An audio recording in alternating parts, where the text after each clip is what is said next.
Info berikan edukasi literasi keuangan dan juga modus TPPO bagi para penyuluh informasi publik PIP di wilayah Nusa Tenggara Timur.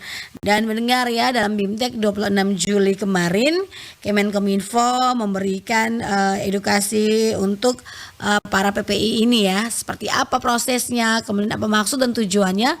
Kita akan berbincang bersama dengan Direktur Jenderal Informasi dan Komunikasi Publik Kemenkominfo, Bapak Usman Kansong.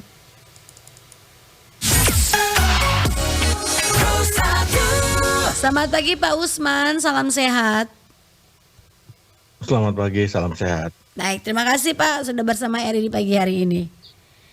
Nah, ini terkait dengan BIMTEK yang dilakukan oleh Kemenkominfo nih Pak untuk literasi keuangan dan juga modus TPPO, apa maksud dan juga tujuannya ini? Ya, jadi kalau kita lihat ya per provinsi, Nusa Tenggara Timur itu termasuk provinsi dengan tingkat korban TPPO yang tinggi. Tertinggi kedua ya setelah Sumatera Utara.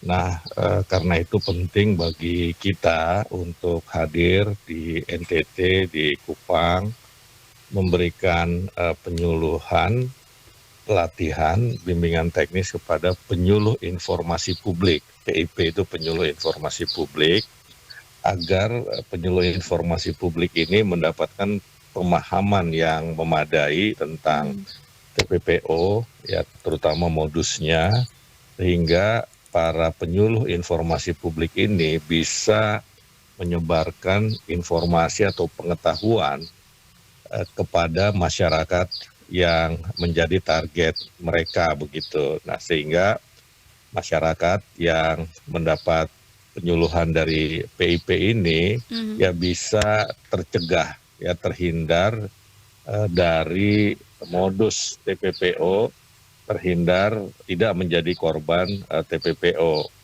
Nah, kemudian TPPO ini kan erat kaitannya dengan pencarian kerja, ya pencarian kerja.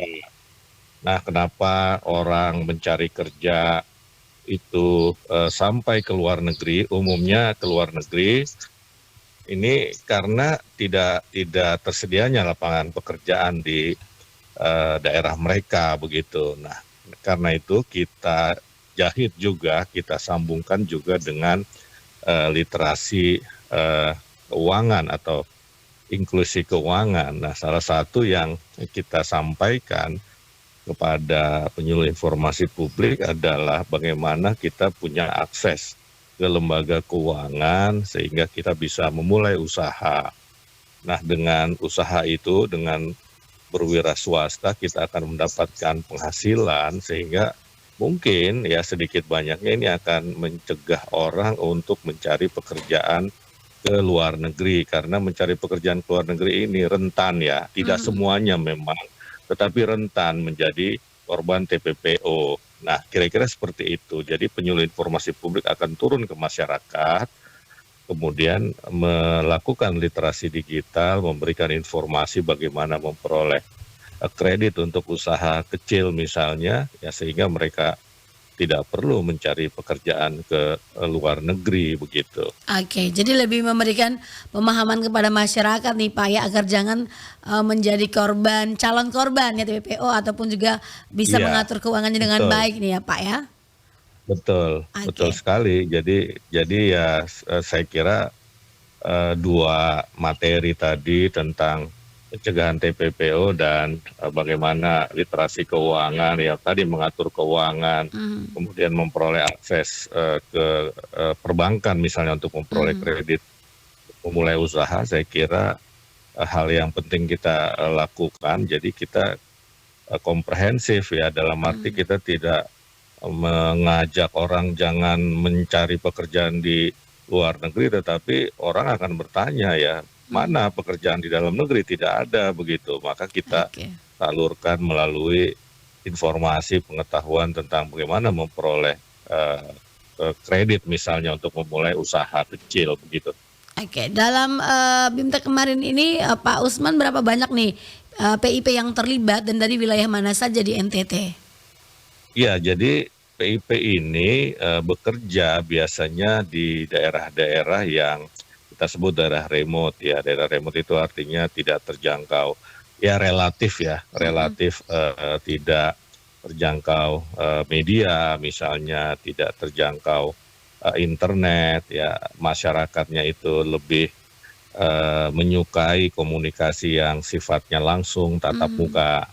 Nah, jadi kalau ditanya berapa banyak, ya tentu saja ini jumlahnya akan berkembang karena bukan hanya sekali kita akan melakukan ya. Mhm. Kemarin biasanya satu kali acara itu ya bisa 30, ya bisa 40 Mhm. PIP begitu, penyuluh informasi publik, bahkan 50 bisa juga begitu ya. Oke. Intinya puluhan ya, puluhan.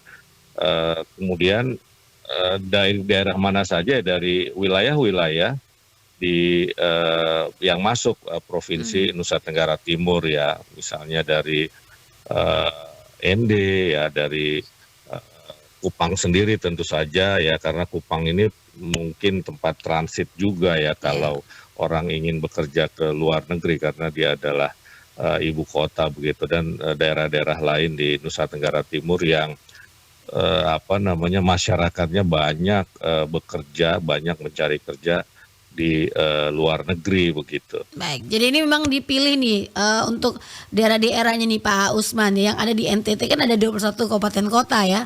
Berarti Iya, iya, iya. dipilih atau memang, ada perwakilannya nih tiap kabupaten nih? Ya, ada perwakilan ya, setiap Oke. kabupaten ya ada Mhm. perwakilan ya, ada 2 ya, ada yang 3, ada yang juga Mhm. cuma 1 begitu. Karena penyuluh informasi publik ini biasanya kami ambil atau kami bekerja sama dengan Kementerian Agama ya, salah Mhm. satunya. Kenapa Kementerian Agama? Karena Kementerian Agama punya penyuluh ya agama ya Oke. sampai ke kota kabupaten. Kita juga biasanya bekerja sama dengan BKKBN karena Mhm. BKKBN punya penyuluh KB ya sampai ke kota kabupaten, bahkan sampai desa kalau BKKBN begitu. Kemudian Mhm. kadang kita juga bekerja sama dengan Kementerian Pertanian karena ada penyuluh-penyuluh pertanian di daerah-daerah, di kampung-kampung begitu. Nah, jadi itu kerjasama yang kita lakukan ya. Oke, jadi memang ini semua pihak dilibatkan nih Pak Usman ya, Betul sekali, untuk ya masalah betul ini tidak sekali. main-main ya? Ya, ya Oke. misalnya untuk pemateri ya, yang Mhm. menyampaikan materi itu kita menggandeng OJK, Otoritas Jasa Mhm. Keuangan. Kalau untuk literasi keuangan atau inklusi keuangan ya. Sementara kalau terkait dengan TPPO, ya tentu dari Kominfo sendiri ada, Mhm. karena TPPO ya umumnya berawal dari promosi pencarian tenaga kerja Mhm. melalui digital ya, melalui online. Biasanya Mhm. kita memberikan semacam trik ya, bagaimana kita berwaspada ataupun hati-hati, jangan Mhm. begitu saja terpengaruh oleh eh, misalnya iklan-iklan ya, ataupun ajakan-ajakan melalui media digital ya, ini yang kita bisa sebut apa, scamming begitu ya. Mhm. Itu kita harus hati-hati ya, karena itu ya kita libatkan juga teman-teman di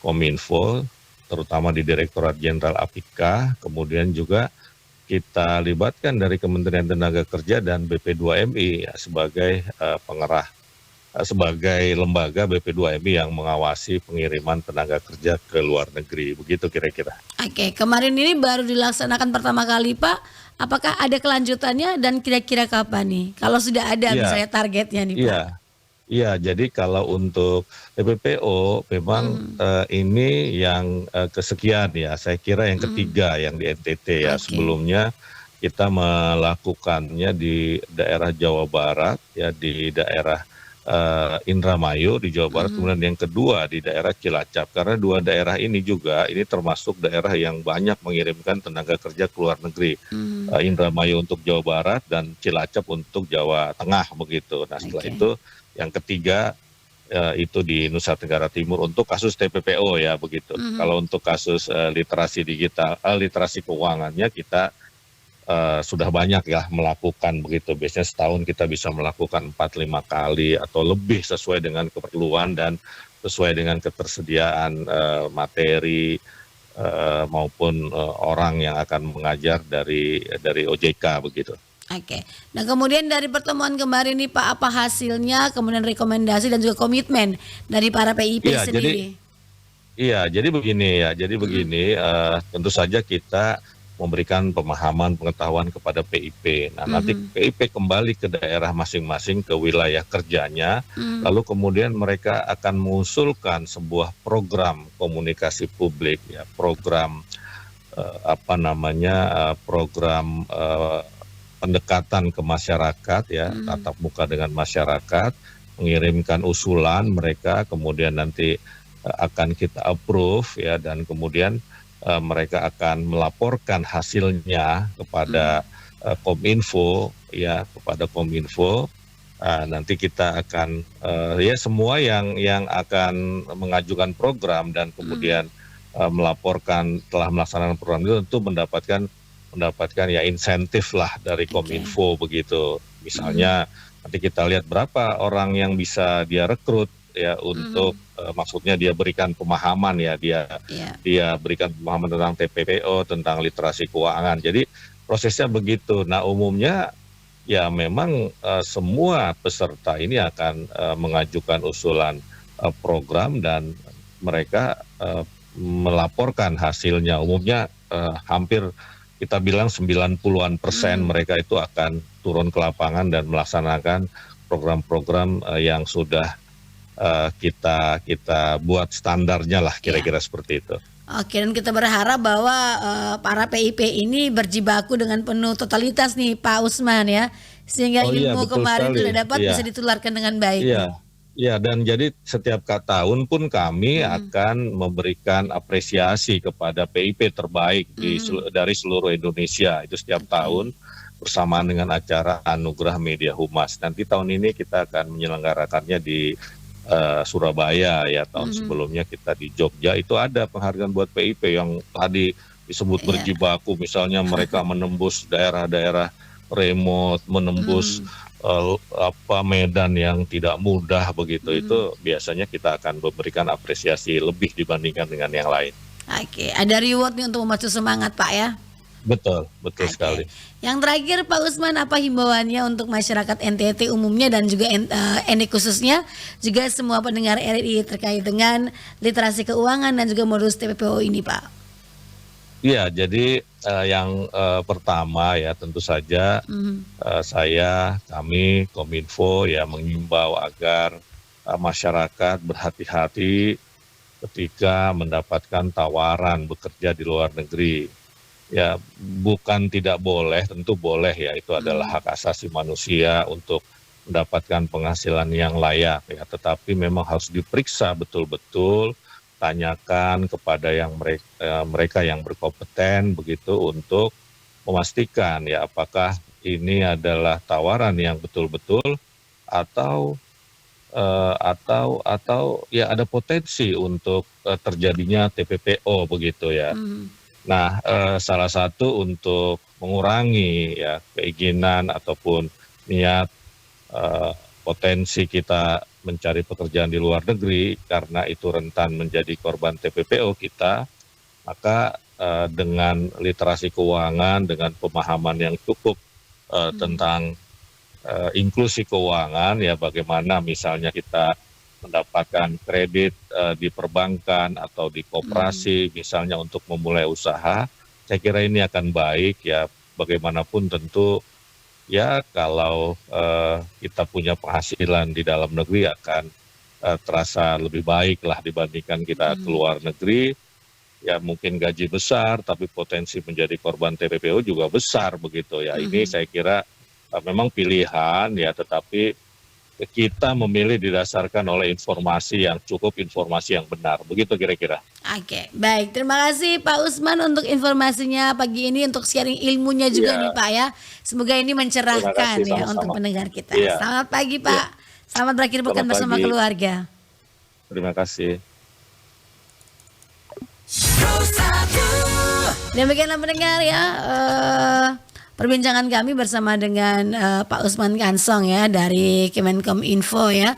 Semoga saja ini memberikan banyak pencerahan bagi kita bersama terkait dengan literasi keuangan agar tidak terkena investasi bodong ya, tidak percaya informasi hoax dan juga tidak menjadi korban modus TPPO. Kita masih tersisa satu wawancara lagi bersama dengan Shana Fatina ya, terkait dengan makin maraknya kapal wisata yang tenggelam di perairan Labuan Bajo, di mana pelabuhan Labuan Bajo akan menerapkan one gate system. Nah, seperti apa nanti informasi selengkapnya pendengar? Kita akan bergabung ya, kita akan terhubung nanti, kita akan mencoba